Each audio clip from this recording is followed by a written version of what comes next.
সৎ দীক্ষা ও সাধনশীলতা একান্ত প্রয়োজন কেন? একজন কবিরাজের সাথে কথা প্রসঙ্গে শ্রী শ্রী ঠাকুর বললেন, মানুষের ভিতরটাকে সুগঠিত করতে গেলে সৎ দীক্ষা ও সাধনশীলতা একান্ত প্রয়োজন। আমি বলি, উষা নিশায় মন্ত্র সাধন, চলাফেরায় জপ, যথা সময়ে ইষ্ট নির্দেশ মূর্ত করাই তপ। এই সামান্য জিনিসটুকুর অভ্যাস থাকলে অনন্ত আশীর্বাদের অধিকারী হওয়া যায়। ভিতরের যোগান ঠিক থাকলে বাহিরের চলাটা আপনার থেকেই সাবলীল হয়ে ওঠে। আর উৎসাহ, উদ্দীপনা, আনন্দ ও ফুর্তির জোয়ার আসে নাম পরায়ণতার ভিতর দিয়ে, ধ্যানশীলতার ভিতর দিয়ে, গুরুমুখীনতার ভিতর দিয়ে।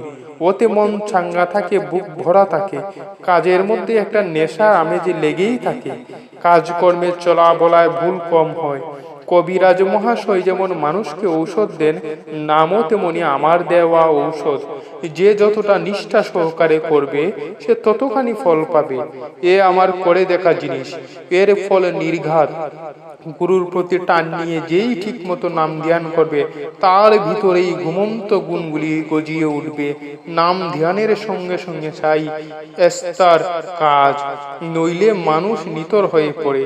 যার সেন্সরি নার্ভ, বুধ স্নায়ু ও মোটর নার্ভ, কর্মস্নায়ু সমানভাবে অ্যাক্টিভ, সক্রিয়, তার পার্সোনালিটি, ব্যক্তিত্ব এক বিশেষ জেল্লা নিয়ে জেগে ওঠে। মানুষের মধ্যে তার ইনফ্লুয়েন্স, প্রভাব ছড়িয়ে পড়তে বাধ্য। তবে সবটার মূলে চাই শ্রেয় নিষ্ঠা।